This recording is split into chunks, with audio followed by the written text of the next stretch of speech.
জেগে ওঠো আজ ঐক্য গড়ো আমরা মুসলমান, আমরা মুসলমান, আমরা মুসলমান। চারিদিকে আজ একতাবদ্ধ কাফের বেঈমান। তুমি কওমি আমি আলিয়া, বিভেদে রেখেছ মনে। কাফেরেরা দেখো তোমায় আমায় মুসলিম ঠিক জানে। রেখেছ বিভেদ পাগড়ি টুপি দাড়ি জুব্বার মাঝে। মুসলিম বলে মার খেলে ভাই আসে না ওসব কাজে। দূরে থেকো না কাছে এসো ভাই, পিছু লেগেছে শয়তান। জেগে ওঠো আজ ঐক্য গড়ো আমরা মুসলমান, আমরা মুসলমান, আমরা মুসলমান। চারিদিকে আজ একতাবদ্ধ কাফের বেঈমান। জেগে ওঠো আজ ঐক্য গড়ো আমরা মুসলমান, আমরা মুসলমান, আমরা মুসলমান। চারিদিকে আজ একতাবদ্ধ কাফের বেঈমান। জালিম তোমায় মারতে এলে দল দেখে না ভাই। যে তরিকার হও না কেন পরিচয় একটাই। বিশ্বাসী তুমি ইসলাম মানো এটুকুই রাখে মেপে। সুযোগ পেলে মুসলমানের টুটি ধরে ওরা চেপে। দূরে থেকো না কাছে এসো ভাই, পিছু লেগেছে শয়তান। আলহামদুলিল্লাহ, الحمد لله نحمده ونستعينه ونستغفره ونؤمن به ونتوكل عليه ونعوذ بالله من شرور أنفسنا ومن سيئات أعمالنا من يهده الله فلا مضل له ومن يضلله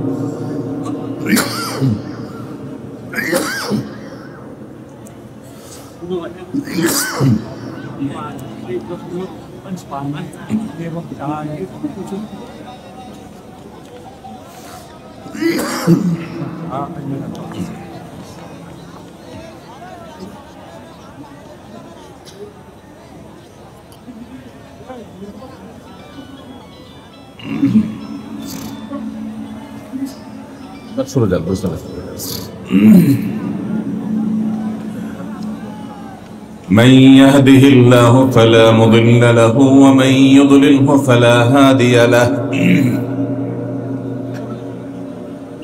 وأشهد أن لا إله إلا الله وحده لا شريك له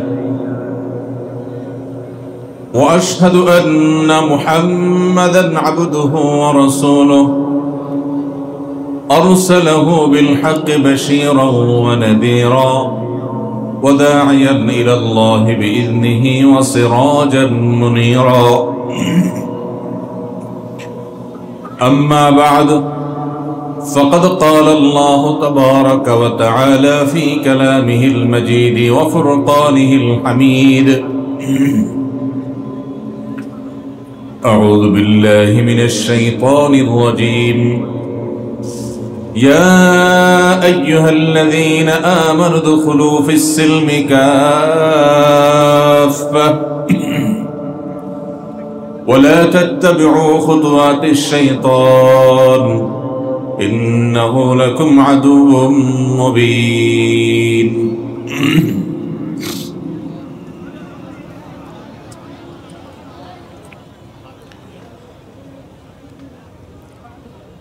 সীমান্তবর্তী জেলা সাতক্ষীরার শ্যামনগরের সুন্দরবনের কোল ঘেঁষে গড়ে ওঠা গ্রাম নওয়াবেকি মাধ্যমিক বিদ্যালয় ময়দানে আজকের এই ঐতিহাসিক ইসলামী সেমিনারের সম্মানিত সভাপতি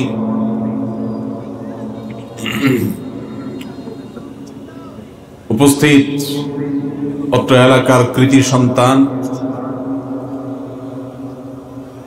দেশের স্বনামধন্য আলেম দ্বীন, চিন্তক এবং গবেষক উস্তাজ ডক্টর আব্দুস সালাম আজাদী হাফিজাহুল্লাহ ওয়া রাআহ, যার নির্দেশে, যার মায়া এবং মমতায় সেই সুদূর ঢাকা থেকে আপনাদের গ্রাম পর্যন্ত আসা। তিনি শারীরিকভাবে কিছুটা অসুস্থ। আমরা আল্লাহ রাব্বুল আলামিনের কাছে উস্তাজ ডক্টর আব্দুল সালাম আজাদি হাফিজাহুল্লাহ শেফায়ে কামেলা আজেলা এটার জন্য দোয়া নিবেদন করছি, কামনা করছি আল্লাহ রাব্বুল আলামিন তাকে পরিপূর্ণ শেফায়ে কামেলা আজেলা দান করুন।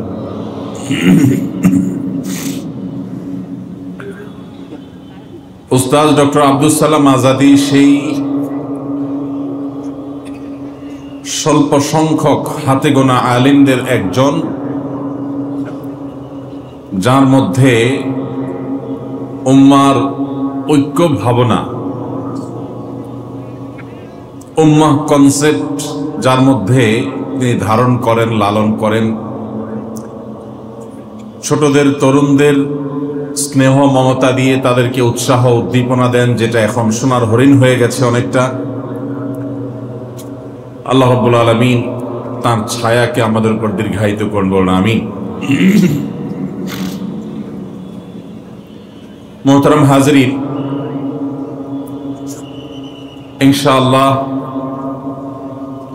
শেখ আব্দুল হাই মোহাম্মদ সাইফুল্লাহ আপনাদেরকে আজকের আয়োজনে ওয়াজের যে খোরাক সেটা ইনশাআল্লাহ তিনি মিটাবেন। তিনি পৌঁছে গেছেন, ইতিমধ্যে নওয়াবিকিতে আছেন। আমি যে আয়াতখানি তেলাওয়াত করেছি এই আয়াতের উপরে সংক্ষেপে কিছু কথা বলার পর আমার কাছে কিছু প্রশ্ন আছে, আপনাদের কিছু প্রশ্ন আছে, সেই প্রশ্নের উত্তর দিয়ে ইনশাআল্লাহ আমি শেষ করব। মোহতারাম হাজরিন,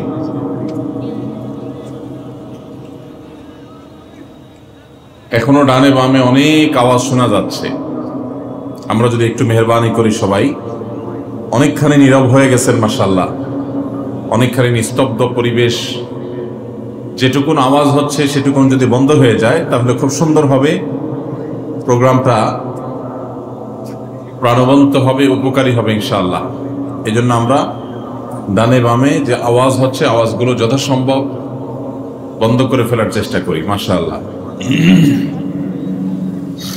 এদিকে কথা না বললে ভালো হয় ভাই, ভলান্টিয়ার ভাইরা স্টেজের পাশে কথা না বললে ভালো হয়। জি, স্টেজের ডানে বামে পেছনে আপনারা ভলান্টিয়ার ভাইরা আওয়াজ করবেন না, আওয়াজ ছাড়া হাতের ইশারায় মুখের ইশারায় কাজ করেন।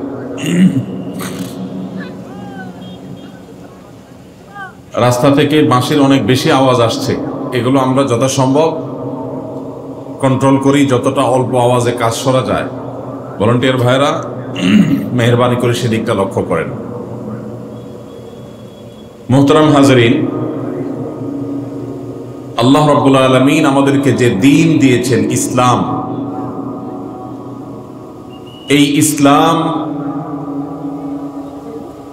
মানব জাতির ইহ এবং পারলৌকিক, দুনিয়া এবং আখিরাত উভয় জীবনের, উভয় জগতের সার্বিক সাফল্য, সার্বিক অগ্রগতি, সার্বিক কল্যাণের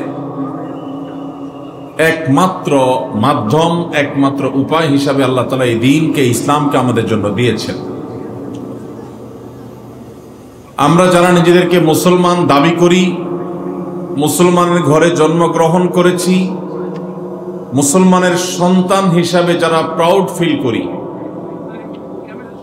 তাদেরও অনেকেই আছেন যারা ইসলামের এই সর্বব্যাপী, ইসলামের এই সার্বিকতা, ইসলামের এই বিশালতা, সকল সেক্টরে, সকল জগতে ইসলামের যে বিচরণ রয়েছে, একজন মুসলিমকে ভালো মানুষ হতে, মানববাদী হতে, সমাজ সচেতন হতে, সামাজিক হতে, পরিবেশবাদী হতে,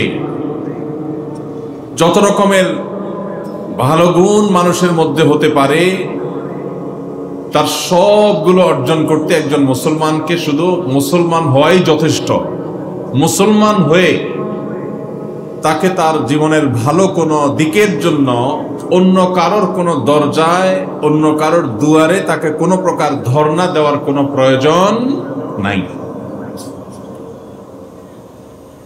আমরা যারা বাংলাদেশে নিজেদেরকে মুসলমান হিসেবে আমরা দাবি করছি, আমরা বেশিরভাগ মানুষই ইসলামটাকে শুধুই ইবাদত সর্বস্ব দিন হিসাবে আমরা মনে করি। ইসলাম কি শুধুমাত্র ইবাদত বন্দেগীর মধ্যেই সীমাবদ্ধ, নাকি ইবাদত বন্দেগীর বাইরেও আরো ইসলামের কাজ কাম আছে? আছে না নাই? প্রিয় ভাইরা আমার, আমরা সাধারণত একজন ধার্মিক মানুষ যখন বলি, তখন একজন নামাজি, একজন রোজাদার, একজন দাড়ি টুপি বিশিষ্ট মানুষের অবয়ব আমাদের স্মৃতিপটে ভেসে ওঠে। সন্দেহ নাই, এটা ধার্মিকতার অনেক বড় একটা দিক। কিন্তু ধার্মিকতা শুধুমাত্র এইসব ক্রিয়াকলাপের মধ্যে, এই সকল আমল এবং ইবাদতের মধ্যেই সীমাবদ্ধ নয়। আমরা যে দ্বীনের অনুসারী, এই দ্বীন হলো কমপ্লিট কোড অফ লাইফ, পরিপূর্ণ জীবন ব্যবস্থা।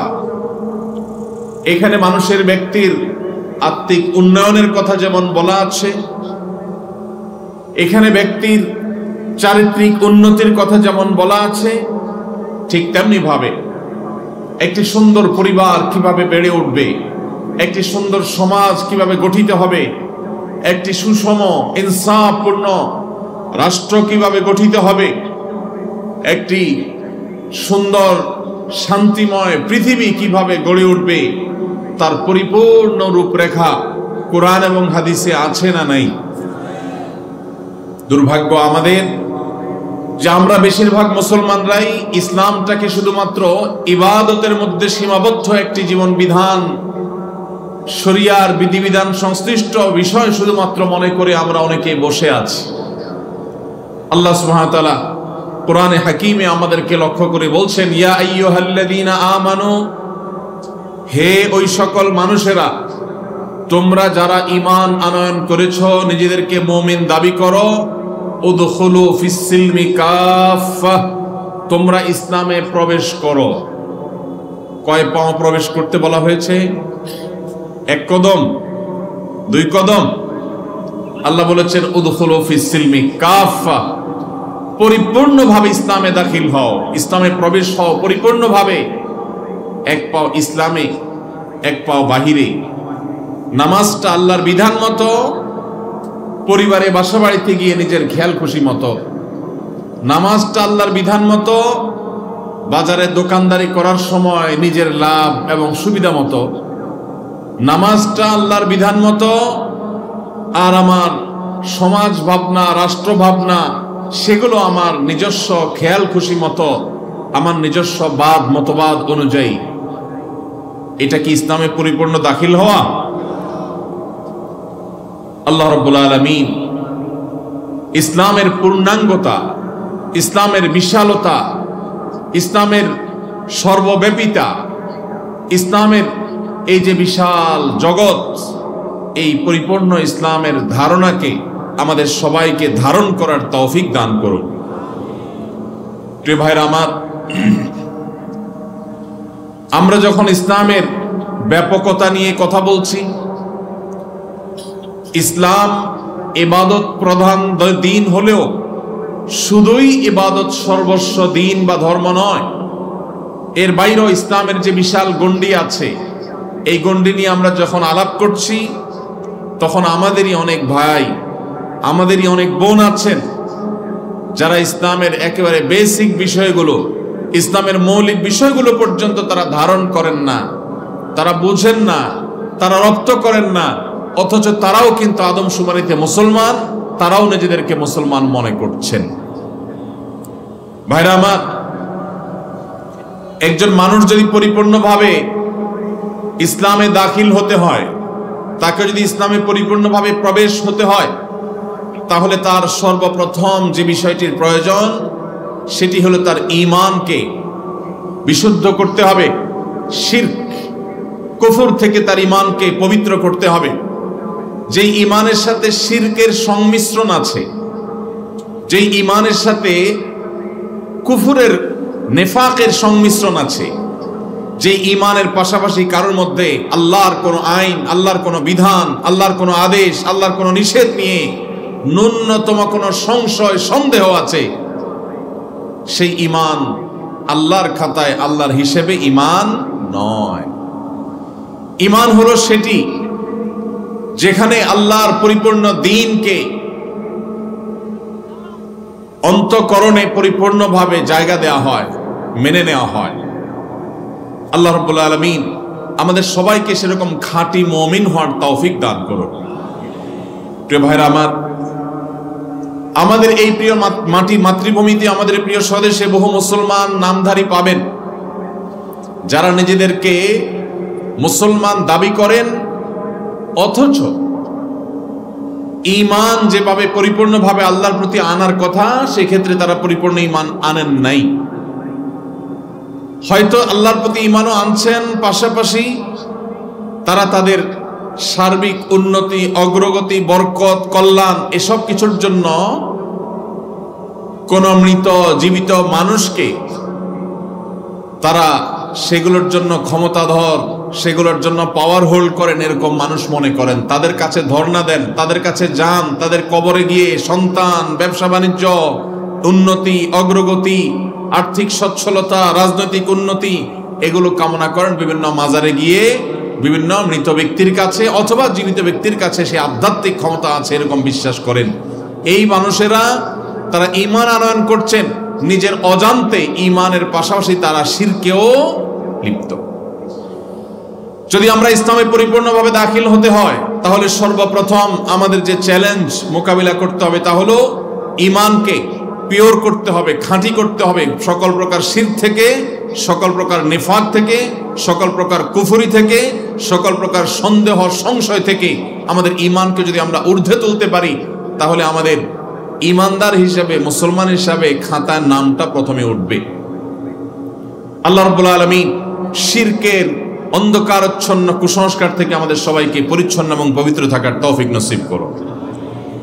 ভাইরা আমার, যদি কোনো মুসলমান মনে করে এই যুগে এই সময় আল্লাহর এই বিধানটা চলে না, এটা অচল, এই যুগে এটা খাটে না, এর চাইতে উত্তম কোন বিধান, এর চাইতে উত্তম কোন আইডিওলজি, এর চাইতে উত্তম কোন জীবন দর্শন পৃথিবীতে আছে, এইরকম বিশ্বাস যদি কেউ করে তাহলে পৃথিবীর সমস্ত উলামা একরামের মতে তিনি আর মুসলমান থাকেন না, ইসলাম থেকে তিনি খারিজ হয়ে যান। আমাদের এই সমাজে অনেক মুসলমান আছেন যেসব মুসলমানরা এখনো মনে করেন যে আল্লাহর বিধিবিধান, কোরআনের আদেশ নিষেধ এই সবগুলো এখন এই সমাজে সচল না, সব চলে না, নাউজুবিল্লাহ। এরকম বিশ্বাস করলে ঈমান থাকবে ভাই? ঈমান থাকবে না। তাহলে পরিপূর্ণভাবে ইসলামে প্রবেশ করতে হলে সর্বপ্রথম হলো নিরঙ্কুশ বিধানদাতা হিসাবে, সকল কল্যাণের একমাত্র মালিক হিসাবে আল্লাহ রাব্বুল আলামিনকে মনে প্রাণে দৃঢ়ভাবে বিশ্বাস করতে হবে। সেই বিশ্বাসে যদি কোনো প্রকার সন্দেহ সংশয় ঢুকে যায় তাহলে সেটা কখনো ঈমান বলা হবে না। অনেক মানুষ আছেন নিজেকে মুসলমান দাবি করেন, ওয়াজ মাহফিলে আসেন, কিন্তু সংশয়ের কারণে তিনি ঈমান থেকে, ইসলাম থেকে ছিটকে পড়ে গেছেন, নিজেও জানেন না। তাহলে ভাইরা আমার, আমাদের ঈমানকে শিরক মিশ্রিত ঈমান করা যাবে না। ঈমানকে পিওর করতে হবে, খাঁটি করতে হবে, খালেস করতে হবে, আল্লাহর জন্য নিরঙ্কুশ করতে হবে। আমরা বিশ্বাস করি আমাদের আল্লাহ রাব্বুল আলামিনের যে গুণবাচক নাম আছে এই সব নামগুলো আল্লাহ রাব্বুল আলামিনের জন্যই একমাত্র খাস, তার জন্যই সীমাবদ্ধ। আল্লাহ ছাড়া এগুলো এইভাবে অন্য কারোর জন্য আর কখনো ফিট হতে পারে না। নাম্বার 2, শুধুমাত্র আমি আল্লাহর প্রতি বিশ্বাস রাখলাম, আস্থা রাখলাম আর পরিপূর্ণ ইসলামে প্রবেশ করলাম, তা কখনোই হবে না। ইসলামের যে পঞ্চস্তম্ভ আছে সেই 5টি স্তম্ভের প্রথমটি হলো শাহাদাতু আল্লাহ ইলাহা ইল্লাল্লাহ ওয়া আন্না মুহাম্মাদুর রাসূলুল্লাহ। আল্লাহ ছাড়া সত্যিকারের কোনো ইবাদতের উপযুক্ত কেউ নাই, আর মুহাম্মদ সাল্লাল্লাহু আলাইহি ওয়াসাল্লাম আল্লাহর রাসূল, এই কথার সাক্ষ্য দেওয়া, এটা ইসলামের একমাত্র খুঁটি না, এটা প্রধান খুঁটি, প্রথম খুঁটি। আরো 4টি খুঁটি কথা নবী সাল্লাল্লাহু আলাইহি ওয়াসাল্লাম বলেছেন হাদিসে জিবরিলে। এই সব খুঁটিগুলো যদি কেউ মনে প্রাণে ধারণ করেন তাহলে তিনি মুসলমান হওয়ার পথে আরো এক ধাপ এগিয়ে গেলেন। এজন্য আমাদের ঈমানের পাশাপাশি 5 ওয়াক্ত নামাজ আদায় করতে হবে। বহু মুসলমান আছেন যারা ওয়াজ মাহফিলে আসেন অথচ 5 ওয়াক্ত নামাজ পড়েন না, আছে না নাই? এই মাহফিলেও হয়তোবা এমন কোন ভাই আছেন যে আজকে হয়তো কোনো নামাজ কাজা করেছেন। আমরা অনেকে জানি না নামাজ ইচ্ছাকৃত যদি কেউ ত্যাগ করে, নামাজ যদি কেউ পরিহার করে, নামাজ যদি কেউ না পড়ে, তাহলে সে নিজেকে মুসলমান দাবি করবার নৈতিক কোনো অধিকার তার আর থাকে না। খলিফাতুল মুসলিমিন ওমর আল খাত্তাব রাদিয়াল্লাহু তাআলা আনহু বলেছেন, লা হাজ্জা ফিল ইসলাম লিমান তারাকাস সালাহ।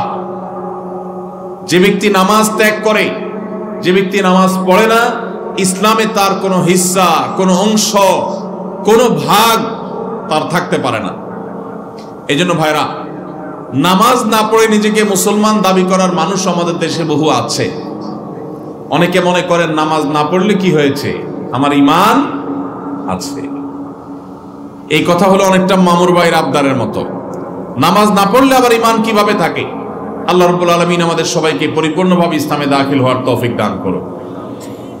যে মুসলমান 5 ওয়াক্ত নামাজ পড়বে, ইসলামে দাখিল হওয়ার পথে অনেক দূর তিনি অগ্রসর হয়ে যাবেন। 5 ওয়াক্ত নামাজ পুরুষরা জামাতের সাথে, মা বোনরা বাসা বাড়িতে সময় হওয়ার পর সুন্দরভাবে ধীরস্থিরতার সাথে, খুশুখুজুর সাথে যদি আদায় করেন, তাহলে তিনি খাঁটি মুসলমান। ওই যে আল্লাহ আহ্বান করেছেন, আল্লাহ আদেশ করেছেন, ইয়া আইয়ুহাল্লাযীনা আমানু উদখুলু ফিস সিলমি কাফা, পরিপূর্ণভাবে ইসলামে দাখিল হও। ইসলামে পরিপূর্ণ প্রবেশ হওয়া করার, ইসলামে পরিপূর্ণভাবে দাখিল হওয়ার ক্ষেত্রে তিনি অনেক বড় একটা ধাপ এগিয়ে গেলেন। ভাইরা আমার, যার নামাজ যত সুন্দর হবে আল্লাহর কাছে তিনি তত ভালো মুসলমান, আর যার নামাজে যত ভেজাল হবে আল্লাহর কাছে তিনি তত ত্রুটিপূর্ণ মুসলমান। নবী সাল্লাল্লাহু আলাইহি ওয়াসাল্লাম বলেছেন, আউয়ালু মা ইউহাসাবু বিহিল আবদু ইয়াউমাল কিয়ামাতি আস-সালাহ। কিয়ামতের দিন সর্বপ্রথম হিসাব নেওয়া হবে কিসের ভাই? নামাজের। ইবাদতের মধ্যে নামাজের হিসাব নেওয়া হবে সবকিছুর আগে। আর বান্দাদের পারস্পরিক হক এবং অধিকারের মধ্যে সবকিছুর আগে হিসাব নেওয়া হবে মানুষ হত্যা। আমাদের দেশে সামান্য একটু রাজনৈতিক স্বার্থের খাতিরে, সামান্য একটু ক্ষমতা থাকার প্রয়োজনে, একটু টাকা পয়সার লোভে, সামান্য একটু রেষারেষির কারণে মানুষ মানুষকে খুন করতে দ্বিধা করে না। আমরা দেখেছি নিজেদেরকে মুসলমান দাবি করে, তাহাজ্জুদ গুজার দাবি করেও অসংখ্য অগণিত মানুষকে অবলীলায় খুন করেছে। কিয়ামতের ময়দানে মানুষের অধিকারের মধ্যে অর্থকড়ির বিচার, লেনদেন সংক্রান্ত যে বিচার, অর্থ আত্মসাতের বিচার, এই সবগুলোর আগে আল্লাহ রাব্বুল আলামিন প্রথম বিচার করবেন হলো খুনের বিচার। দুনিয়াতে যে খুনের শিকার হবে, তার পরিবার যদি দুনিয়াতে বিচার নাও পায়, খুনির ক্ষমতার কারণে যদি নিহত ব্যক্তির পরিবাররা অসহায় থাকে, কিয়ামতের ময়দানে এই খুনির বিচার আল্লাহ রাব্বুল আলামিন অবশ্যই করবেন। সেজন্য একজন ইমানদার, তার আসলে হারাবার কিছু নাই, ইমানদারের লস হওয়ার কিছু নেই। আমরা যখন আল্লাহ রাব্বুল আলামিনের কাছে ভালো মুসলমান হওয়ার দৌড়ে এগিয়ে যেতে চাইব, তখন আমাদের ঈমানকে খাঁটি করা, আল্লাহর সঙ্গে কাউকে শরীক করা, কোন পীর, কোন ব্যক্তি, কোন মতবাদ, কোন ইজম, কোন বড় নেতা, কোন আদর্শিক ব্যক্তি, কাউকে আল্লাহ রাব্বুল আলামিনের সমকক্ষ মনে করা, আল্লাহর নাউজুবিল্লাহ বিধানের বিকল্প মনে করা, অথবা কল্যাণ ও কল্যাণের মালিক মনে করা, দুনিয়া এবং আখিরাত তার কাছে আছে এবং তার কাছে সেগুলোর ক্ষমতা, সুপ্ত শক্তি আছে মনে করা, এই সবগুলো ঈমানের সাথে অসঙ্গতিপূর্ণ বিষয়। আমাদের ঈমানকে যদি আমরা খাঁটি করতে পারি, নামাজকে যদি আমরা 5 ওয়াক্ত ঠিকঠাক মতো সুন্দর মতো আদায় করতে পারি, তাহলে ইসলামে পরিপূর্ণভাবে প্রবেশ হওয়ার ক্ষেত্রে আমরা আরো এক ধাপ এগিয়ে গেলাম। আল্লাহ আমাদের সবার নামাজগুলোকে সুন্দর করার তৌফিক দান করুন। যেই মুসলমান নামাজের ব্যাপারে যত সিরিয়াস, যেই মুসলমানের নামাজ যত সুন্দর, তিনি আল্লাহর কাছে তত বড় মুত্তাকি, তত বড় পরহেজগার, তত নেককার, তত ভালো মুসলমান।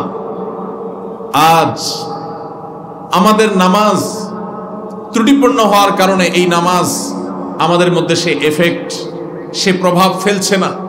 আল্লাহ বলেছেন ইন্নাস সালাতা তানহা আনিল ফাহশাই ওয়াল মুনকার, নিশ্চয় নামাজ মানুষকে অশ্লীলতা, অন্যায়, অপরাধ এই সমস্ত ক্রিয়াকলাপ থেকে বিরত রাখে। আমরা দেখি আমাদের সমাজে মানুষ নামাজও পড়ে আবার 2 নম্বর কাজও করে, নামাজে পড়ে আবার মিথ্যা কথাও বলে, নামাজও পড়ে আবার আরেকজনের জমির আইলো ঠেলে, আছে না নাই? এই প্রকার নামাজীদের নামাজ ত্রুটিপূর্ণ হচ্ছে, তার এই ক্রিয়াকর্ম প্রমাণ করছে সে যথাযথভাবে নামাজ আদায় করছে না। যে ব্যক্তি সঠিকভাবে নামাজ আদায় করবে, আল্লাহ রাব্বুল আলামিনের স্মরণ যার নামাজে থাকবে, আল্লাহ বলেছেন আকিমিস সালাতা লিযিকরি, আমার স্মরণ করার জন্য, আমার স্মরণার্থে নামাজ আদায় করো। সেই নামাজ যদি কারোর মধ্যে থাকে তো সেই নামাজ তাকে অবশ্যই অশ্লীল, মন্দ এবং খারাপ ক্রিয়াকর্ম থেকে বিরত রাখবে। আল্লাহ রাব্বুল আলামিন আমাদের সবাইকে সেরকম জীবন্ত প্রভাবশালী নামাজ আদায়কারী নামাজি হওয়ার তৌফিক দান করুন। ভাইরা আমার, পরিপূর্ণভাবে ইসলামে দাখিল হওয়ার ক্ষেত্রে আমাদের তৃতীয় ধাপে যে কাজ করতে হবে সেটি হলো সকল প্রকার বান্দার হক আমাদেরকে আদায় করতে হবে। আল্লাহ রাব্বুল আলামিন আমাদেরকে তার যে আদেশ নিষেধগুলো আমাদেরকে মেনে চলতে বলেছেন, এর মধ্যে বেশ কিছু বিষয় আল্লাহ রেখেছেন যেগুলো মানবাধিকার সংশ্লিষ্ট, মানুষের অধিকার সংশ্লিষ্ট। শুধু মানুষ নয়, অন্যান্য প্রাণীকুল, অন্যান্য সৃষ্টি, এমনকি পোকামাকড়, এমনকি বৃক্ষ, তরুলতা, এই সবগুলোর অধিকার আল্লাহ তাআলা আমাদের উপর রেখেছেন। আমাদের কর্তব্য আছে নিজের প্রতি, নিজের পরিবারের সদস্যদের প্রতি, মুসলমানদের প্রতি, প্রতিবেশীদের প্রতি, এমনকি অমুসলমানদের প্রতি, মানুষ তো বটে, এমনকি পশু পাখির প্রতি, কীট পতঙ্গের প্রতি, এমনকি নিষ্প্রাণ আল্লাহর যেসব সৃষ্টি আছে সেগুলোর প্রতি, সবকিছুর প্রতি আমাদের দায়বদ্ধতা আছে, আমাদের জবাবদিহিতা আছে। আপনি নামাজ ভালো পড়লেন, মুসলমান হিসেবে আপনি ভালো হওয়ার চেষ্টা করলেন, ইমানটাকেও খাঁটি করলেন, কিন্তু আপনি মানুষের অধিকার নষ্ট করলেন, মানুষের হক নষ্ট করলেন, মানুষকে কষ্ট দিলেন, মানুষ প্রতি জুলুম করলেন, মানুষের হক মেরে খাইলেন, মানুষের টাকা মেরে দিলেন। আপনি ব্যবসা করতে গিয়ে 2 নম্বরই কাজ করলেন, ক্রেতা হয়ে যখন গিয়েছেন তখনও আপনি খারাপ কাজ করেছেন। আপনি কখনো আল্লাহর খাতায় ভালো মুসলমান হতে পারবেন না। ভাইরা আমার, পরিপূর্ণভাবে ইসলামে দাখিল হওয়ার জন্য শুধুমাত্র 5 ওয়াক্ত নামাজ পড়লেই চলবে? নামাজ পড়ার পাশাপাশি আমাদেরকে ভালো মানুষ হতে হবে। কোনো মানুষের কোনো অধিকার নষ্ট করা যাবে না। আল্লাহ রাব্বুল আলামিন আমাদেরকে সেই কর্তব্য আদায় করতে বারবার সতর্ক করেছেন। প্রিয় নবী সাল্লাল্লাহু আলাইহি সাল্লাম বলেছেন ইন্নালি জাসাদিকা আলাইকা হাক্কা, অন্য মানুষ তো বটেই, এমনকি তোমার নিজের শরীরের, তোমার নিজের দেহেরও তোমার কাছে অধিকার আছে, পাওনা আছে, দেহের প্রতিও কর্তব্য আছে। কোনো কারণ ছাড়া তুমি তোমার নিজেকেও যদি কষ্ট দাও, নিজের প্রতিও যদি জুলুম করো, তাহলে তার জন্য আল্লাহর কাছে জবাবদিহি করতে হবে। কেন ইসলাম আত্মহত্যাকে হারাম করেছে? এর একটি কারণ এই, আল্লাহ তাআলা আপনাকে যে জীবন দিয়েছেন, এই জীবনকে রক্ষা করা আপনার জন্য ফরজ। এই জীবনকে নষ্ট করার অধিকার আল্লাহ আপনাকে দেন নাই। যারা বলে আমার শরীর, আমার দেহ, আমি যা ইচ্ছা তা করব, তারা কখনো ইমানদার হতে পারে না। এটা ইমানদারের স্লোগান হতে পারে না। ইমানদার বিশ্বাস করে ইন্না সলাতি ওয়া নুসুকি ওয়া মাহইয়ায়া ওয়া মামাতি লিল্লাহি রাব্বিল আলামিন, নিশ্চয় আমার সালাত, আমার কুরবানি, আমার জীবন, আমার মরণ, সব কিছু আমি নিবেদন করব কার উদ্দেশ্যে? একমাত্র আল্লাহ রাব্বুল আলামিনের উদ্দেশ্যে। আমার এই জীবন আল্লাহর দেওয়া, আল্লাহর নির্দেশে এটা পরিচালিত হবে। অতএব আল্লাহ নিষেধ করেছেন ওয়ালা তুলকু বিআইদিকুম ইলা তাহলুকা, তোমরা নিজেদেরকে ধ্বংসের দিকে ঠেলে দিও না।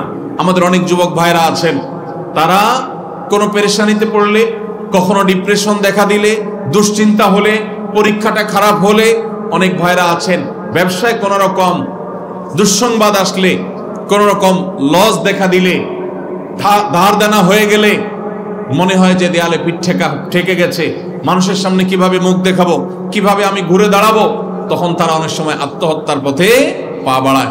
নবী করিম সাল্লাল্লাহু আলাইহি সাল্লাম পরিষ্কারভাবে জানিয়েছেন, যেই ব্যক্তি নিজেকে আত্মহত্যা করবে কোনো উপায়ে, কিয়ামতের দিন আল্লাহ রাব্বুল আলামিন তাকে সেই উপায়ে শাস্তি দিতে থাকবেন। এবং এই আত্মহত্যা করাকে ইসলাম হারাম করেছে, কারণ অন্য মানুষ তো বটেই, আপনি নিজের অধিকার নিজে নষ্ট করবেন, নিজের শরীরকে কষ্ট দিবেন, নিজের জীবনকে আপনি ধ্বংস করবেন, আত্মহত্যার পথে পা বাড়াবেন। আত্মহত্যা করে দুনিয়ার কষ্ট এবং গ্লানি থেকে আপনি বাঁচতে চাইছেন, অথচ আত্মহত্যা করে কিয়ামতের ময়দানে আরো বেশি গ্লানি, আরো বড় আযাব আপনার জন্য অপেক্ষা করছে। আল্লাহ তাআলা আমাদের সবাইকে আল্লাহর সমস্ত আদেশ নিষেধগুলোকে মেনে চলার তৌফিক দান করুন। ভাইরা আমার, আমাদের এই সমাজে নিজেকে মুসলমান দাবি করেন, ইমানদার দাবি করেন, ইমানের বেসিক বিষয়গুলোকে বিশ্বাস করেন, এরকম মানুষ আপনি কম বেশি পাবেন। এমনকি 5 ওয়াক্ত নামাজ পড়ার ব্যাপারে সচেষ্ট থাকেন, এরকম মুসলমানও আপনি পাবেন। কিন্তু সেই মুসলমান আমাদের সমাজে সোনার হরিণ, যেই মুসলমান বুকে হাত দিয়ে বলতে পারবে আমি পারতপক্ষে কোনো মুসলমানের হক, কারো অধিকার, কারো পাওনা আমি নষ্ট করি না, আমি কাউকে কষ্ট দেই না, অন্যায় আচরণ করি না, কারোর হক মেরে খাই না, কারোর কষ্টের কারণ হই না, আল্লাহর কাছে জবাবদিহি করতে হবে, সেই বোধ থেকে, সেই ভয় থেকে, সেই চেতনা থেকে, সেই তাকওয়ার সুপ্ত শক্তি থেকে আমি সব মানুষের অধিকার আদায় করি, এরকম মুসলমান সমাজে বেশি না কম? অনেক কম। ভাইরা আমার, আজকের এই সেমিনার থেকে, আজকের এই মাহফিল থেকে আমরা যদি এই একটি বার্তা নিয়ে যাই যে আমরা ফুলের মতো সৌরভ ছড়াবো, কারোর উপকার করতে পারি আর না পারি, আমার দ্বারা কারোর কোনো ক্ষতি হবে না, আমি কারোর কষ্টের কারণ হব না, আমি কারোর দুঃখের কারণ হব না, আমি কোনো অধিকার নষ্ট করব না কারোর। এমনকি নবী করিম সাল্লাল্লাহু আলাইহি সাল্লাম রাস্তার অধিকারের কথা বলেছেন। তিনি বলেছেন ইয়্যাকুম ওয়াল জুলুস আলাত তারিক, তোমরা কেউ পথ দখল করবে না, রাস্তা দখল করবে না, রাস্তায় বসে পড়বে না। কেন? কারণ তুমি যদি রাস্তা দখল করে ফেলো, ফুটপাতে দোকান দিয়ে বসো, বাইক নিয়ে তুমি মানুষ চলাচলের পথে উঠে যাও, রাস্তা যেখানে সেখানে বাইক পার্কিং করে রাখো, রিক্সা পার্কিং করে রাখো, তুমি দখল করে রাখো, দোকানদার ভাই যদি ওই জায়গাটাতে মাল রেখে দখল করে রাখেন, তাহলে মানুষের অধিকার নষ্ট হবে কি হবে না? রাস্তাটা কি কারোর একক না সবার? তাহলে আমি যদি আমার দোকানের সামনে মালটাল দিয়ে রাস্তার জায়গাটা দখল করে রাখি, এই কাজটা কি হালাল হবে না হারাম হবে? অনেক মুসলমান ভাইরা আছেন এই চিন্তাও মাথায় আসে না, 10 বছর 20 বছর 30 বছর দোকানদারি করছেন, তার দোকানের সামনে 2 ফিট 4 ফিট 5 ফিট জায়গা তিনি দখল করে রেখেছেন। কিছে? তিনি হয়তো মাল সামানা রেখেছেন, তিনি হয়তো আলাদা সেখানে শামিয়ানা টাঙিয়ে অথবা প্লাস্টিক টাঙিয়ে সেখানে তিনি জিনিসপত্র রেখে কেনাবেচা করছেন। অনেক দোকান, অনেক গাড়িওয়ালা ভাইরা আছেন, বাইকওয়ালা ভাইরা আছেন, যেখানে পার্কিং করা যায় সেটা তো বটেই, এমনকি যেখানে পার্কিং করলে রাস্তার উপরে পার্কিং করা হবে, মানুষের চলাচলে ব্যাঘাত হবে, রাস্তায় গাড়ির জ্যাম হয়ে যাবে, সেই জায়গা পর্যন্ত তারা পার্কিং করে রাখেন। এই সেন্সই আমাদের মধ্যে নাই যে আমরা গুনাহ করছি, আমরা নাজায়েজ কাজ করছি, আমরা যারা পথে চলাচল করবে তাদের অধিকার নষ্ট করছি, এই সেন্স পর্যন্ত নাই। এমনকি আমাদের দেশে অনেক মসজিদ আছে, যেই মসজিদের সিঁড়ি মসজিদের সীমানা পার হয়ে রাস্তা পর্যন্ত চলে গেছে, আছে না নাই? অনেক মসজিদ আছে, বিশেষ করে শহরে দেখা যায়, ঢাকা শহরে, যে মসজিদের সীমানা এটা পার হয়ে রাস্তায় 2 ধাপ 3 ধাপ সিঁড়ি চলে গেছে। অনেক বাড়িওয়ালা আছে ঢাকা শহরে, এমনকি গ্রামেও, যারা নিজেদের বাড়িতে উঠার জন্য স্লোপ করে দিয়েছেন, গাড়ি বাইক তোলার জন্য রাস্তার 1 বিঘত 2 বিঘত 1 ফিট 2 ফিট জায়গা দখল করে ফেলেছেন। এটা কি হালাল না হারাম? হারাম। ভাইরা আমার, আমরা যদি শুধুমাত্র মানুষের অধিকার সম্পর্কে সচেতন হই, আমাদের সমাজটা জান্নাত হয়ে যাবে ইনশাআল্লাহ। আমাদের সমাজে আজ নামাজি মুসলমান পাওয়া যায়, কিন্তু আমরা যেভাবে পারি অন্যের হক নষ্ট করি। আমরা অনেকে মনে করি হক নষ্ট করা মানে শুধুমাত্র টাকা মেরে খাওয়া, আমরা অনেকে মনে করি হক নষ্ট করা মানে কারোর জমি মেরে খাওয়া। ভাইরা আমার, হক মারার যে কত সহস্র পথ আছে আমরা সেটা অনেকেই জানি না। এই যে আমি রাস্তা দখলের কথা বললাম, আমরা অনেকেই আছি যে আমাদের নিজের অজান্তে বহু মানুষের হক আমরা নষ্ট করছি।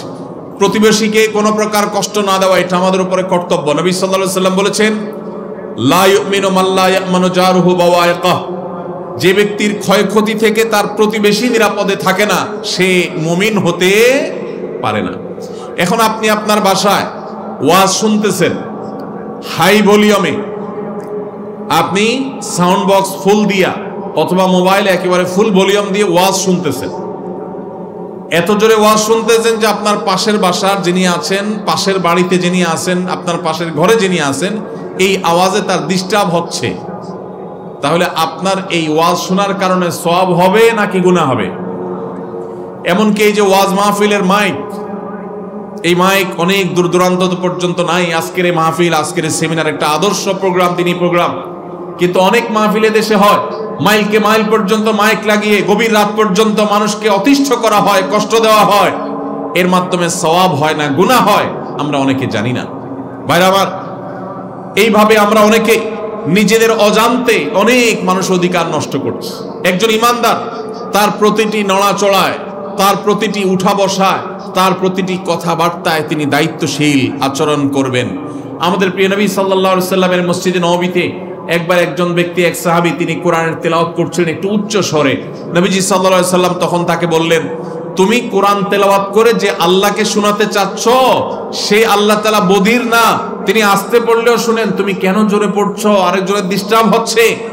আমরা অনেকে চিৎকার চেঁচামেচি করি, জোরে জোরে কথা বলি, প্রয়োজন ছাড়া আমাদের আশপাশে মানুষকে অতিষ্ঠ করি। এই কাজগুলোর মাধ্যমে আমরা মানুষের অধিকার নষ্ট করি। ভাইরা আমার, এইখানেও আমি জানি অনেক মানুষ আছেন যারা তার বাবা মারা গেছেন, মা মারা গেছেন, বাবা মায়ের সম্পদে ভাই বোনদের সবার যতটুকু অধিকার আছে পাই পাই করে হিসেব করে দেন নাই। এরকম অনেক লোক এখানে আছেন না নাই? ভাইরা আমার, আপনি নামাজ পড়তে পড়তে কপালে দাগ ফেলে দিয়েছেন, আপনার দাড়িটা লম্বা হইতে হইতে সাদা হয়ে গেছে, কিন্তু আপনার বাবার সম্পদে আপনার বোনের যে হক আছে সেটা আপনি দেন নাই। আপনি কি ভালো মুসলমান হইতে পারবেন? দুনিয়াতে হয়তো আপনার বোন কিচ্ছু বলবে না, চক্ষু লজ্জার খাতিরে, সামাজিকতার ভয়ে। মনে রাখবেন, কিয়ামতের ময়দানে আপনার ঈমান আমল নিয়ে, আপনার ওয়াজ মাহফিল শোনা নিয়ে, আপনার তাসবিহ তেলাওয়াত নিয়ে যখন জান্নাতে যাওয়ার জন্য প্রস্তুতি নেবেন, তখন আপনার ওই বোন হাজির হয়ে আল্লাহকে বলবে, আল্লাহ, জীবনে আমার বাবার সম্পদে আমার প্রাপ্য অধিকার আমার এই ভাই বুঝায় দেয় নাই, গড়িমসি করেছে, ছল ছাতুরি করেছে, বলতে পারি নাই, আজ আমি তার বিচার চাই। এই বিচারের দিনে যদি মুক্তি পাইতে চান, তাহলে সবাই সবার বোনের অধিকার, ভাইয়ের অধিকার, প্রতিবেশীর অধিকার সব পাই পাই করে বুঝে দিতে হবে। আল্লাহ আমাদের সবাইকে তৌফিক দান করুন। ভাইরা আমার, একজন মুসলমান তাকে এমন ভাবে চলতে হবে যে আল মুসলিমান সালিম আল মুসলিমুনা মিন লিসানি ওয়া ইয়াদি, তার হাত এবং মুখ দ্বারা সবাই নিরাপদে থাকবে। পরিপূর্ণভাবে ইসলামে প্রবেশ করতে হলে শুধু নামাজ, রোজা, হজ, যাকাত আদায় করলেই হবে না। এগুলো ইসলামের স্তম্ভ, ইসলামের প্রধান প্রধান কাজ, সন্দেহ নেই। কিন্তু আমাদেরকে মানুষ হতে হবে, উপকারী মানুষ, এমন মানুষ হতে হবে এলাকার সবাই সাক্ষ্য দিবে যে তার মতো মানুষ হয় না, কারোর ক্ষতি কোনোদিন করে নাই, পারতপক্ষে কারোর একটা টাকা মেরে খাই নাই, কারোর সাথে চিটারি করে নাই, ছল ছাতুরি করে নাই, বাহানা করে নাই, প্রতারণা করে নাই, দুই নাম্বারি করে নাই, কারোর হক মেরে খায় নাই, কাউকে গালি দেয় নাই, কারোর সাথে ঝগড়া করে নাই, কারোর কোনো কষ্টের কারণ হয় নাই। এই রকম সার্টিফিকেট আপনার সমাজ থেকে যদি আপনি আদায় করতে পারেন, মানুষ যদি আপনাকে সেটা বলার মতো জীবন গঠন করতে পারেন, তাহলে আপনি হলেন সেই মুসলমান যেই মুসলমানের জন্য আল্লাহ জান্নাতুল ফেরদাউসকে তৈরি করেছেন, যে মুসলমানের জন্য সব সুসংবাদ কোরআনে রয়েছে। এই সেই মুসলমান হতে হলে আমাদেরকে অধিকার সচেতন হতে হবে। আল্লাহ আমাদের সবাইকে মানুষের অধিকার সম্পর্কে সচেতন হওয়ার তৌফিক দান করুন। ভাইরা আমার, আমি আবারও বলি, আমাদের এই সমাজে মানুষের অধিকার সম্পর্কে সচেতন মানুষ আপনি খুব বেশি দেখতে পাবেন। আমাদের জন্য আজকে এটা লজ্জার কারণ, যা আজ আমাদেরকে মানবাধিকার শিখতে হয় অমুসলিমদের কাছ থেকে। আমরা মুসলমান, মুহাম্মদ সাল্লাল্লাহু আলাইহি সাল্লামের সন্তান। মুহাম্মদ সাল্লাল্লাহু আলাইহি সাল্লাম পৃথিবীকে যখন মানবাধিকার শিখিয়েছেন, আজকের মানবাধিকারের ধ্বজাধারীরা, আজকের মানবাধিকারের স্লোগানধারীদের জন্ম তখন হয় নাই।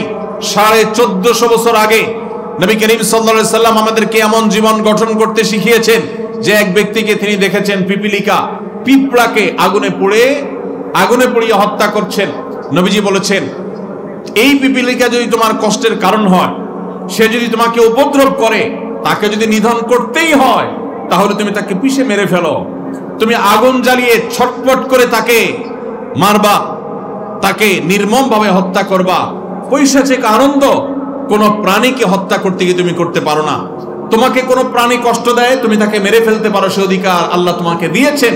কিন্তু হত্যা করতে গিয়ে অতিরিক্ত কষ্ট দেওয়ার সুযোগ বা অধিকার তোমাকে দেওয়া হয় নাই। প্রিয় ভাইরা আমার, কত নিজের অজান্তে মানুষ তো মানুষ, কত প্রাণী আমাদের বিরুদ্ধে বাদী হয়ে আছে কিয়ামতের ময়দানে।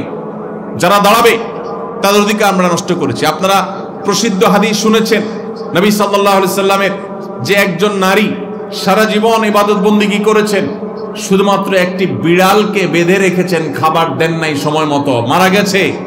সেই নারী সারা জীবনের ইবাদত বন্দেগী করা সত্ত্বেও ওই একটি বিড়ালকে কষ্ট দেওয়ার কারণে তার ঠিকানা জান্নাতে হয়েছে না জাহান্নামে? জাহান্নামে।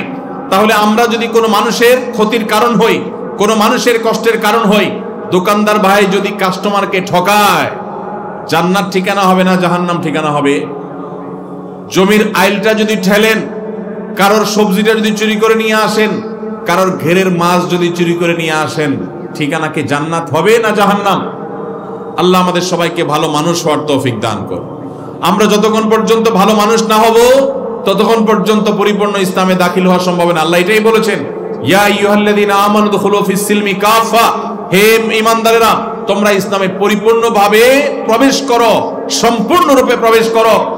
তুমি ওয়াজ শোনার বেলায় মুসলমান, ক্ষেত খামারে গিয়ে আর মুসলমান থাকলা না, ওখানে তুমি কাঁচা মেরে কাজ করছো, রান দেখা যাচ্ছে, ফরজ তরক হচ্ছে, তাহলে ওয়াজ মাহফিলে আসার সময় তো মাশাআল্লাহ রানটা ঢেকে সুন্দর জামা কাপড় পরে আসলা, ওখানে কাজের সময় গেলে তো আল্লাহর ফরজ বিধানটা লঙ্ঘন করলা, তাহলে কাজের বেলায় তুমি মুসলমান থাকলা না। ছাত্র ভাইয়েরা ওয়াজ মাহফিলে মাথায় টুপি দিয়ে ওয়াজ শুনতে আসছেন মাশাআল্লাহ, স্কুলে কলেজে গিয়ে কোনো মেয়ে যাচ্ছে, দু চার বন্ধু মিলে তাকে টিজ করলেন, উত্ত্যক্ত করলেন, তাকে নিয়ে নোংরা কথা বললেন, তাকে নিয়ে বাজে কথা বললেন, বাজে জল্পনা কল্পনা করলেন, অথচ সেই আপনি ওয়াজ মাহফিলে মাথায় টুপি দিয়ে আসলেন। তাহলে ওয়াজ মাহফিলে আপনি মুসলমান থাকলেন, কিন্তু আপনার শিক্ষা প্রতিষ্ঠানে রাস্তাঘাটে গিয়ে আপনার মুসলমান থাকলেন না। এই ইসলাম আপনাকে জান্নাত পর্যন্ত নিবে না। 2 নাম্বার ইসলাম আল্লাহ গ্রহণ করবেন না। এই জন্যই আল্লাহ বলেছেন উদখুলু ফিস সিলমি কাফা, পরিপূর্ণভাবে ইসলামে দাখিল হও। যে মানুষ তার গুনাহ এবং পাপের কাজ করতে গিয়ে আল্লাহর কথা স্মরণ হবে, আল্লাহর কথা মনে পড়বে, আল্লাহর আদেশ নিষেধের কথা মনে হবে এবং সে সেখানে থেমে যাবে, সেই মানুষই হলো প্রকৃত মুসলমান, সেই হলো খাঁটি মুসলমান। ভেজাল মুসলমানে আমাদের সমাজ ভরে গেছে, আমাদের দেশ ভরে গেছে, দুনিয়া ভরে গেছে। যতদিন আমরা খাঁটি মুসলমান না হব, ততদিন পর্যন্ত আল্লাহর খাতায় পরিপূর্ণ মুসলমান হতে পারবো না। এই জন্য ভাই, মানুষের অধিকারের ব্যাপারে আমরা সচেতন থাকবো তো ইনশাআল্লাহ। কাউকে কষ্ট দেব না, কারোর কষ্টের কারণ হব না, কারোর হক মেরে খাবো না, কারোর সাথে মিথ্যা কথা বলবো না, কারোর সাথে প্রতারণা করব না, কারোর কোনো প্রকার ক্ষয়ক্ষতি করব না। এই প্রতিজ্ঞা যদি আপনি আজকে করে যেতে পারেন এবং এটা যদি আপনি ধরে রাখতে পারেন, তাহলে আপনার জীবন সফল, আপনার জীবন সাকসেস, আপনার জীবন সবচেয়ে বেশি আল্লাহ তাআলার কাছে কামিয়াবি বলে বিবেচিত হবে। নবী করিম সাল্লাল্লাহু আলাইহি ওয়াসাল্লামের একটা হাদিস আপনারা অনেকে শুনেছেন, মুসনাদে আহমদে বর্ণিত হয়েছে। তিনি বলেছেন, কিয়ামতের ময়দানে আল্লাহর কাছে বান্দার 3 ধরনের অপরাধের বিচার মামলা উঠবে, বিচারের মামলা উঠবে। তার একটা হলো, যদি কেউ আল্লাহর সঙ্গে শিরক করে যায়, মুশরিক হয়ে মারা যায়, আল্লাহর সঙ্গে কাউকে মুশরিক শরীক সাব্যস্ত করেছে, পার্টনার সাব্যস্ত করেছে, এই রকম অপরাধ করে মারা গেলে সোজা জাহান্নাম, কোনো শুনানি নাই। আর যদি কেউ আল্লাহর কোনো হক নষ্ট করে, নামাজ পড়েছে, একটু ভেজাল ছিল, ত্রুটি ছিল, রোজা রেখেছে, কিন্তু কখনো ঝামেলা হয়েছে, সঠিকভাবে রাখে নাই, আল্লাহ তাআলা চাইলে তাকে শাস্তি দিবেন, চাইলে তাকে মাফ করবেন। আর 3 নম্বর যে মামলা আল্লাহর দরবারে উঠবে কিয়ামতের দিন, সেটা হলো ওই মামলা যেই মামলা মানুষের অধিকার সংশ্লিষ্ট মামলা। কারোর হক নষ্ট করেছেন, কারোর কষ্টের কারণ হয়েছেন, কাউকে কোনোভাবে অধিকার বঞ্চিত করেছেন। ভাইরা আমার, আজ এই মামলার আসামি ঘরে ঘরে, প্রত্যেকটি জনপদে, প্রত্যেকটা বাড়িতে বাড়িতে, বাজারে ঘাটে, সব জায়গায় এই মামলার আসামি। আমাদের চিটারি বাটপারি, আমাদের জুলুম, আমাদের মানুষের হক নষ্ট করা, এগুলাতে মানুষ অতিষ্ঠ, কেউ কাউকে বিশ্বাস করার মতো অবস্থা নাই। নবীজি সাল্লাল্লাহু আলাইহি ওয়াসাল্লাম বলেছেন, এই মামলার যারা আসামি হবে কিয়ামতের দিন, আল্লাহ রাব্বুল আলামিন এই মামলার আসামিদের একজনকেও ক্ষমা করবেন না এবং আল্লাহ তাআলা তাদের মামলাগুলোর সবগুলোকে রেফার করবেন ওই হকদারের কাছে। যার হক নষ্ট করেছেন, কিয়ামতের দিন তার কাছ থেকে আপনাকে মাফ চাইতে হবে। আর সেদিন কেউ কাউকে মাফ করবে না। আপনি যে আমল করে সওয়াব কামাই করেছেন, সেগুলো দিয়ে সেই দায় দানা মুক্ত করা হবে, পরিশোধ করা হবে এবং এক পর্যায়ে আপনি খালি হাতে জাহান্নামে যেতে হতে পারে। এজন্য ভাইরা, আপনি যদি কোনো গরিব অভাবী মানুষের, দুস্থ মানুষের প্রতি জুলুম করে থাকেন, কোনো রিকশাওয়ালাকে একটা খারাপ কথা বলে থাকেন, গালি দিয়ে থাকেন, একটু তর্কাতর্কি হয়েছে, তার ভাড়াটা না দিয়ে চলে যান। বেচারা হয়তো আজকে কিছুই বলতে পারবে না, কিয়ামতের ময়দানে অবশ্যই সে আপনার সামনে দাঁড়িয়ে যাবে এবং তার সে হক আদায় করে নিবে। এজন্য ভাইরা, আমরা আজকের এই মাহফিল থেকে সবাই আল্লাহর সাথে ওয়াদা করে যাব, আমরা কোনোদিন কারোর কষ্টের কারণ হব না। ঠিক আছে তো ইনশাআল্লাহ? আল্লাহ আমাদের সবাইকে তৌফিক দান করুন। আল্লাহ আমাদেরকে ফেরেশতা সুলভ আচরণ আমাদের মধ্যে গঠন করার তৌফিক দান করুন। সবাই চেষ্টা করবো তো ইনশাআল্লাহ?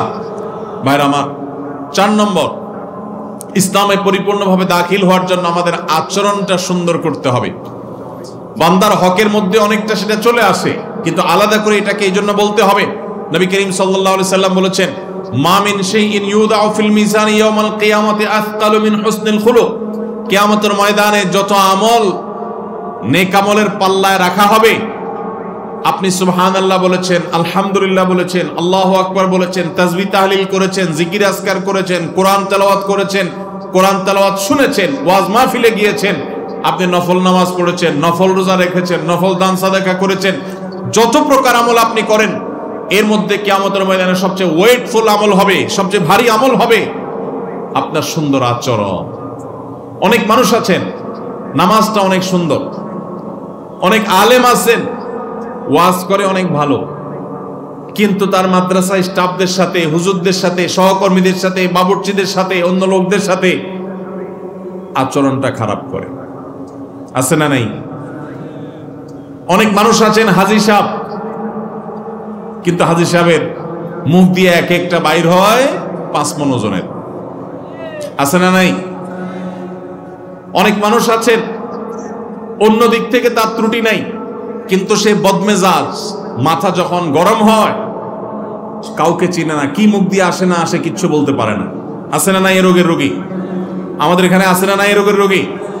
ভাইরা আমার, যারা আচরণ সুন্দর হবে, যারা আখলাক সুন্দর হবে, নবীজি সাল্লাল্লাহু আলাইহি সাল্লাম বলেছেন, কিয়ামতের ময়দানে নেক আমলের দৌড়ে সে এগিয়ে থাকবে। অনেকে নফল নামাজ, নফল রোজা, নফল দান সাদকা, তাসবিহ তাহলিল নিয়েও সেই দৌড়ে আগাইতে পারবে না। শুধুমাত্র যে ব্যক্তি কারোর সাথে আচরণ খারাপ করবে না, নিজের আখলাকটা ভালো করবে, অহংকার করবে না, বিনয়ী হবে, গর্ব করবে না, দম্ভ দেখাবে না, বিনয়ী হবে, মাটি হয়ে থাকবে, যে ব্যক্তি মানুষের সাথে গালমন্দ করবে না, মানুষের সাথে দুর্ব্যবহার করবে না, মানুষকে অপমান অপদস্থ করবে না, কারো ভুল হলে সুন্দরভাবে শুধরাবে, এই উত্তম আচরণের দুর্ভিক্ষ চলছে। এটার ভয়াবহ দুর্ভিক্ষ চলছে, এর বড় আকাল চলছে, বড় অভাব চলছে আমাদের সমাজে। আখলাক ভালো, আচরণ ভালো, সেই মুসলমান আপনি খুব বেশি পাবেন না। দাঁড়িয়েলা মুসলমান পাবেন, বোরকা পরেন সেরকম বোন পাবেন, কিন্তু সেই বোন স্বামীর সাথে, শ্বশুরের সাথে, সন্তানদের সাথে, যারদের সাথে, অন্যান্য প্রতিবেশীদের সাথে আচরণ করতে গিয়ে নিজের মুসলমানিত্ব ভুলে যান। মুসলমান কখনো রূঢ় আচরণকারী হতে পারে না। নবী করিম সাল্লাল্লাহু আলাইহি সাল্লাম জান্নাতি লোকদের মার্কা বলেছেন, জাহান্নামী লোকদের আলামত বলেছেন। তিনি বলেছেন, জান্নাতি লোকদের মার্কা হলো প্রত্যেক সেই লোক, যে লোকটা বিনয়ী থাকে, যে লোকটা নিরহংকার থাকে, যে লোকটা নিরীহ থাকে, আর যে খুব দম্ভ করে, উতুল্লিন জাওয়াজিন মুস্তাকবির, যে ব্যক্তি গোয়ার কিসিমের হয়, সবাইকে দমায়া রাখে, কাউকে সাইড দেয় না, অহংকার করে, তার দাপটের চোটে কেউ টিকতে পারে না। নবী করিম সাল্লাল্লাহু আলাইহি সাল্লামের হাদিস বলছে এটা জাহান্নামী হওয়ার লক্ষণ। আল্লাহ তাআলা আমাদের সবাইকে এই দুরাচরণ থেকেও বেঁচে থাকার তৌফিক দান করুন। ভাইরা আমার, পরিপূর্ণভাবে মুসলমান হইতে রাজি আছে তো ইনশাআল্লাহ? তাহলে আমাদের আখলাক, আচরণটা সুন্দর করতে হবে। আজ থেকে আমরা প্রতিজ্ঞা করে যাব, আমরা কারোর সাথে আচরণ খারাপ করব না। নিজের ঘরের বউয়ের সাথে যদি আচরণ খারাপ করেন, বাহিরে যত নামাজ কালাম পড়েন, যত হুজুর সাজেন, যত মাহফিল শুনেন, 2 পয়সার কোনো লাভ নাই। এই জন্য নবীজি সাল্লাল্লাহু আলাইহি সাল্লাম বলেছেন, খায়রুকুম খায়রুকুম লি আহলি ওয়া আনা খায়রুকুম লি আহলি। তোমাদের মধ্যে সবচেয়ে ভালো সে যে তার বাসার পরিবারের লোকদের কাছে ভালো, তার বউয়ের কাছে ভালো। কারণ বাহিরে ভালো সাজা খুব সোজা, দোকানদার হিসাবে কাস্টমারের সাথে নরম নরম কথা বলা খুব সোজা। আপনার আসল রূপ, আসল চেহারা, আসল ব্যবহার দুনিয়ার আর কেউ জানুক আর না জানুক, আপনার বউ, আপনার মা, আপনার বোন, বাসার লোকজন তারা ঠিকই জানে। এই জন্য আপনার বাসার লোকজন আপনাকে ভালো বলে না খারাপ বলে, এটা আপনাকে আগে জানতে হবে। এখন মুশকিল হলো ব্যবহার এত খারাপ যে বউ খারাপ বলবে যে ওই সাহসও বউয়ের নাই। ঠিক না ঠিক? যদি আপনার স্ত্রী আপনাকে ভালো মানুষ হিসাবে স্বীকৃতি দেয় আপনার অগোচরে, আপনি জানেন যে আপনার স্ত্রী বলে যে ওনার ব্যবহার সবচেয়ে ভালো, মধুর, মুগ্ধ, কখনো আমাকে কষ্ট দিয়া কথা বলে না, বাপের বাড়ির খোঁটা দেয় না। অনেক মানুষ আছে নামাজ কালাম পড়ে, বউরে বাপের বাড়ির খোঁটা দেয়, আছে না নাই? তোমার বাপ তো তোমাকে দেখতে আসলো না, কই তোমার ভাইরা তো একবারও আসলো না। এই কথা অনেক পুরুষ বলে কি বলে না? এই পুরুষ হলো আল্লাহর জমিনে সবচেয়ে বড় ছোট লোকদের একজন। কেন ছোট লোক? কোন মেয়ে সে নিজের বাপের বাড়ির সব কিছুকে ফেলে রেখে আপনার সংসারে চলে আসছে, এই বেচারি এখন এখানে অনেকটা অসহায়ের মতো, তার এখানে আপন বলতে কেউ নেই। এই অবস্থায় তার বাবা যদি তাকে দেখতে না আসে, তার ভাই বোনরা যদি তার খোঁজ খবর না নেয়, তাহলে তার মনটা কি ভালো থাকে না খারাপ থাকে? কথা বলেন, ভালো থাকে না খারাপ থাকে? কোন মহিলা তার বাপের বাড়ি থেকে তার খোঁজ খবর যদি না নেয়, স্বামীর বাড়িতে তার খোঁজ খবর যদি বাপের বাড়ির লোকজন না নেয়, তার মনটা কি ভালো থাকে না খারাপ থাকে? খারাপ থাকে, তার কষ্ট লাগে। এখন আপনি স্বামী হয়ে যদি আপনি তারে খোঁচান, আরো যদি কষ্ট দেন যে তোমার বাপ কেমন মানুষ যে তোমার খবর নিল না, তুমি অসুস্থ হয়েছো, কই তোমার ভাইরা তো একটু ফোনও করলো না, একটু আসলো না, তাহলে তার কষ্টটা কি বাড়বে না কমবে? বাড়বে। তাহলে তার কষ্ট বাড়াইলে আপনার কি লাভ? আপনার কোনো লাভ আছে? বরং আপনি ভালো মুসলমান হলে আপনি বলবেন তোমার আব্বা হয়তো ব্যস্ত সেজন্য আসতে পারে নাই, তোমার ভাই হয়তো কোনো কারণে ভুলে গেছে, অথবা তারা তোমার খবর না নিলে কি হয়েছে, আমি তো আসি, আমি তো তোমার পাশে আসি, তোমাকে দেখবো। এটা হলো মুসলমানের আচরণ, এটা হলো মুসলমানের। আর ওই যে খোঁচা দিয়ে কথা বলা, ওইটা হলো অমুসলিমের আচরণ, সেটা কোনো মুসলমানের আচরণ হতে পারে না। ভাইরা আমার, এরকম শত শত উদাহরণ দিয়ে বোঝানো যাবে, বলা যাবে আমরা কতভাবে মানুষের হক নষ্ট করি, খবরও নাই। এই যে খোঁচাখুচিগুলি করছি, গ্রামে অনেক মহিলা আছেন কোনো কারণ ছাড়া আরেক মহিলাকে খোঁচা, বৌমা তোমার বাপ এখনো আসে নাই, তোমার বাবার বাড়ি থেকে কিচ্ছু দেয় নাই, এমনিতেই কিছু দেয় নাই বা খবর নেই নাই, এমনি তার মনটা খারাপ। আরো যখন এই কথা বলবে, সেই মনটা তো আরো খারাপ হবে। অনেক মহিলা আছেন তাহাজ্জুদ পড়েন, সোমবার বৃহস্পতিবার রোজা রাখেন, নফল আমল করেন, কোরআন তেলাওয়াত একদিনও মিস যায় না, কিন্তু আবার এই পাশের বাড়ির বৌমারে খোঁচানোটাও মিস যায় না। ঠিক না ঠিক? মনে রাখবেন, আপনার ইসলাম সৌন্দর্য হবে, আপনি ভালো মুসলমান হবেন যদি আপনার আচরণটা সুন্দর হয়। আমাদের লজ্জা হয়, আমাদের কষ্ট হয় যখন দেখি অমুসলিম প্রধান দেশগুলোতে মানুষ অন্যকে এভাবে কষ্ট দিয়ে কথা বলে না, রেসপেক্ট করে কথা বলে। আপনি তো সেই ইসলামের অনুসারী যে ইসলাম বলেছে তাবাসসুমুকা আলা ওয়াজহি আখিকা সাদাকাহ, তুমি তোমার ভাইয়ের মুখে হাসি মুখে কথা বললে কারোর সাথে, তোমার আমলনামাতে দান করার সওয়াব তোমার অ্যাকাউন্টে আল্লাহ তাআলা জমা দিবেন। যদি তুমি হাসি মুখে কথা বলো, সেখানে আপনি রূঢ় আচরণ করে যদি কথা বলেন, তাহলে আপনার আমলনামার কি অবস্থা হবে, কি দশা হবে? কয়জন মানুষ আছে আমরা আজকে জাপানিজদেরকে, জার্মানিদেরকে, ইউরোপিয়ানদেরকে, আমেরিকানদেরকে দেখি, তারা একজন আরেকজনের সাথে কথা বললে হাসি মুখ ছাড়া কথা বলে না, মুচকি হাসি ছাড়া কথা বলে না, জোরে জোরে কথা বলে না, যাতে কারোর কোনো কষ্ট না হয় সেই জন্য। আর আমাদের যুবক ভাইরা অনেকে আছেন গ্রামে গানের আওয়াজের চোটে পুরা এলাকার মাটি সহ কাঁপে। এই যে যুবক ভাই, আপনি গানের আওয়াজ, নিজে গান শুনছেন, গুনাহ কাজ করছেন, আবার পুরো এলাকার মানুষকে শুনতে বাধ্য করছেন, এটা কোনো মুসলমানের আচরণ না। আপনার হাত এবং মুখ দ্বারা কেউ কষ্ট পেতে পারে না। আল্লাহ আমাদের সবার আখলাক গুলোকে সুন্দর করে দিন। নবীজি সাল্লাল্লাহু আলাইহি সাল্লাম আমাদেরকে দোয়া শিখাইছেন, সুনান তিরমিজি বর্ণিত হাদিসে তিনি বলেছেন আমরা যেন আল্লাহর কাছে দোয়া করি, আল্লাহুম্মা হদিনি লি আহসানিল আখলাক ওয়া লা ইয়াহদি লি আহসানিহা ইল্লা আনত ওয়াসরিফ আন্নি সাইয়্যাহা ওয়া লা ইয়াসরিফ আন্নি সাইয়্যাহা ইল্লা আনত। আল্লাহ আমার আচরণটা সুন্দর করে দেন, ব্যবহারটা আমার বড় খারাপ, নিজেই আমি বুঝতে পারি যে আমার রাগ উঠলে মাথা ঠিক থাকে না, কি বলি না বলি, কত মানুষের বদদোয়া নিয়েছি, কত মানুষের কষ্টের কারণ হয়েছি, কত মানুষের হক নষ্ট করেছি। মাবুদ আপনি আমার আখলাকটা সুন্দর করে দেন, আমার আচরণটা ভালো করে দেন। আল্লাহর কাছে দোয়া করতে হবে। আবার যে সমস্ত মানুষগুলোর সুন্দর আচরণ আছে, প্রত্যেক সমাজে আছে, দেখবেন কারোর কষ্টের কারণ হয় না।